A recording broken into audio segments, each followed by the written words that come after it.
दूसरों की समस्याओं का आनंद लेना बंद कर दो, वरना भगवान आपको वही गिफ्ट कर देगा, क्योंकि भगवान भी हमें वही गिफ्ट करते हैं जिसमें हमें आनंद आता है।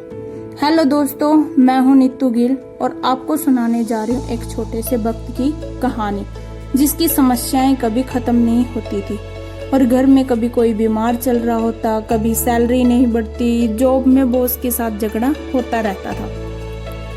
उसे लगता था समस्याएं खत्म नहीं हो रही। मैं भगवान को इतना मानता हूँ, इतनी भक्ति करता हूँ, पूजा पाठ जप करता हूँ, मेरे साथ इतना बुरा क्यों होता है।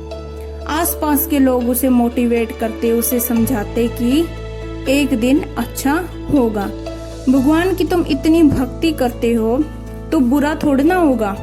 लेकिन उससे भगवान से दूरी होने लगी थी। वो सोचने लगा था कि पता नहीं भगवान चाहते क्या है। एक दिन उसका ऑफिस में झगड़ा हुआ तो घर आया तो भगवान के सामने आधे घंटे तक बैठा रहा, पूजा पाठ की और कहा, भगवान जी, आपको आज मेरे सपने में आना है, मुझे आपसे बात करनी है, मैं आपका भक्त हूँ, मैं आपसे बात करना चाहता हूँ, मैं संकट में आ गया हूँ और आपको मेरे सपने में आज आना है।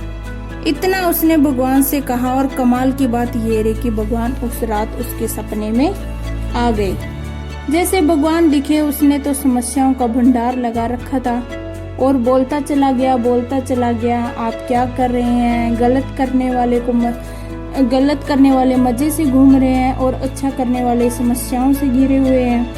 भगवान जी कहते हैं ये प्रकृति का नियम है, हानि लाभ तो सहने ही पड़ते हैं। भक्त ने कहा, मुझे नहीं पता, मुझे आप समाधान दीजिए। भक्त की नादान बातें सुनकर भगवान ने कहा, चलो तुम इतनी जिद कर रहे हो तो तुम्हें समाधान दे ही देता हूँ। जहाँ दर्शन दिए थे उस दृश्य में बहुत बड़ा बरगद का पेड़ पीछे दिखाई दे रहा था। भगवान ने कहा, तुम्हें पेड़ दिखाई दे रहा है? भक्त ने कहा, हाँ। भगवान ने कहा, तुम्हारी जितनी समस्याएं हैं उनको पर्ची पर लिखकर एक पोटली में रखकर बरगद के पेड़ पर बांध आओ, वो सारी की सारी समस्याएं गायब हो जाएंगी। भक्त ने ये कहा कि ये हुई ना बात, मुझे मेरी भक्ति का परिणाम मिल गया, मेरी सारी समस्याएं दूर हो गई, मैं अभी जाता हूँ। भगवान ने कहा, एक शर्त पर तुम ये काम करोगे, जब तुम वहाँ अपनी पोटली बांध कर आओ तो आते वक्त दूसरी पोटली साथ में ले आना, ये एक्सचेंज ऑफर है। भक्त ने कहा, ठीक है। देखते ही उसने फटाफट अपनी सारी समस्याएं पर्ची पर लिखी, पोटली में रखी और पेड़ के पास जाकर पोटली बांध दी। वह बहुत एक्साइटेड था कि सारी प्रॉब्लम्स खत्म हो जाएंगी, अब सब ठीक हो जाएगा। वापिस आते वक्त याद आया कि एक पोटली साथ भी लेनी है, कौन सी उठाऊं? तो एक छोटी पोटली मिली। फिर सोचने लगा, कहीं इसमें कोई गंभीर बीमारी तो नहीं है, मेरी जान ना चली जाए, वापिस छोड़ देता हूँ। दूसरी पोटली उठाई और सोचने लगा, उसमें ऐसा ना लिखा हो कि किसी अपने की डेथ होने वाली हो। उसने डर के मारे उसे भी छोड़ दिया।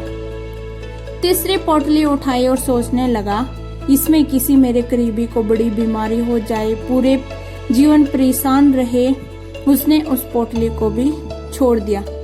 चिल्लाने लगा, भगवान ये कैसा ऑफर है, मुझे मेरी पोटली दे दो, उसे लेकर जाता हूँ और प्रॉब्लम्स को हैंडल करना सीखूंगा, लड़ना सीखूंगा, मुझे आपका एक्सचेंज ऑफर नहीं चाहिए।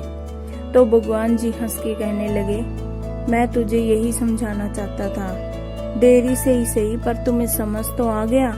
जीवन में समस्याएं आएंगी, चैलेंज आएंगे, प्रॉब्लम्स आएंगी, पर तुम्हें ही उनका सामना करना है, तुम्हें उन्हें फेस करना है। लेकिन सवाल ये है कि क्या आप उनसे लड़ने के लिए तैयार हैं? तो आखिर में यही कहना चाहूंगी कि अपनी समस्याओं से खुद लड़ो, खुद प्रॉब्लम को फेस करो। समस्याएं सबके पास हैं तो और आपके पास समस्या है तो समाधान भी आपको ही ढूंढना चाहिए। धन्यवाद। अगर आपको ये छोटी सी स्टोरी, मोटिवेशनल स्टोरी अच्छी लगी हो तो मेरी वीडियोस को लाइक कीजिए, मेरे चैनल को सब्सक्राइब सब्सक्राइब कीजिए और साइड में बेल आइकन बटन है उसे ज़रूर प्रेस कीजिए। Thank you.